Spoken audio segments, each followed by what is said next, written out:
Hi guys, today we're going to learn about buttonholes. I've already done up a little swatch to show you some different ones I've did in different parts of my project. There's one here, one here, one here, and there's even one right there as well. The process is pretty simple. You are pretty much going to determine where you want the buttonhole to be.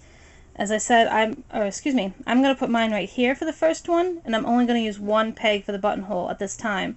And what you're going to do with your working yarn is you're going to work your way over to the peg that you want the buttonhole to be on. I tend to use a simple stitch marker to remind me of where the buttonhole is in my project. So I'm going to wrap and I'm going to wrap up to that peg, knit over. But again, if you decide you want to purl, you can go ahead and purl those stitches, whatever stitch is required knitting or purling. Now when we get to the peg that we want the buttonhole to be, we're going to wrap it,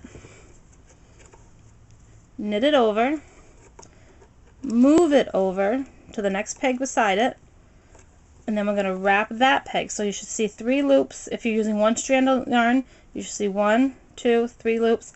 Take the bottom 2 over the top and then continue on in your project.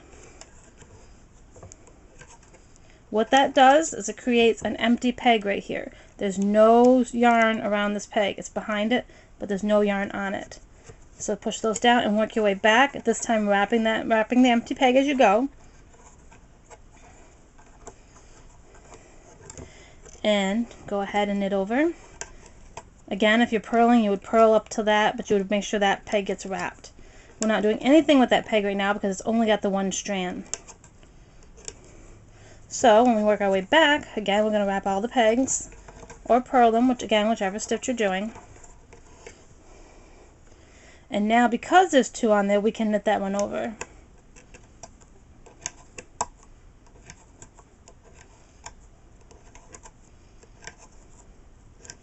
And what that does, if you turn your project over, you see that now we have another buttonhole right there. So we've done 3 on that pegs. So now we have our buttonhole, and that's all it is. It's kind of reminds me of doing the knit 2 together or the purl 2 together, but you're just creating that bigger gap for the button.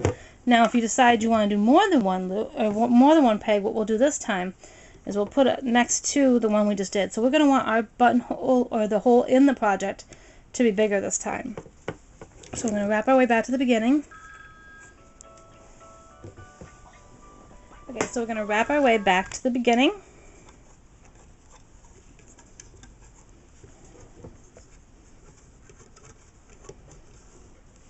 Oops.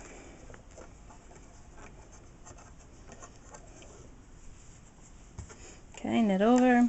Again, purl, whichever your stitch requires. Okay, get that one back down there. Okay. So now when we go back through, we want the hole to be bigger. For whatever reason, maybe you have a bigger button you want to use, or you just want to create a bigger hole in the project. So we're going to do it on these 2 instead of the one. That way you can kind of compare it to the one we just did. So it's going to be the same process. Work your way over to that first peg you want to turn into the buttonhole. So you're going to wrap it, knit it, move it over,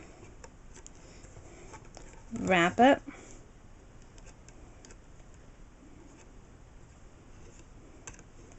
knit that over, move this over, knit it, and work your way to the end of the project. Now again, when you work your way back through, we're going to make sure to wrap those empty pegs.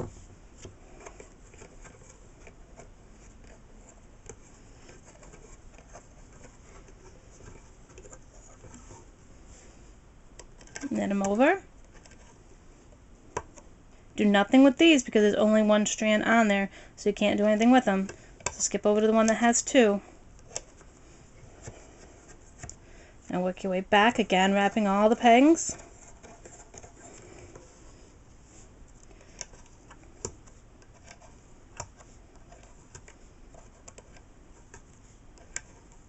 And what this is going to do is it's going to help create that buttonhole.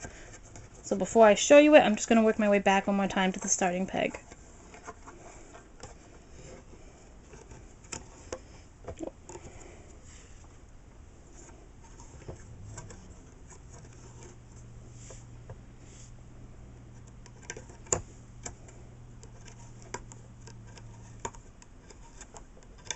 Okay.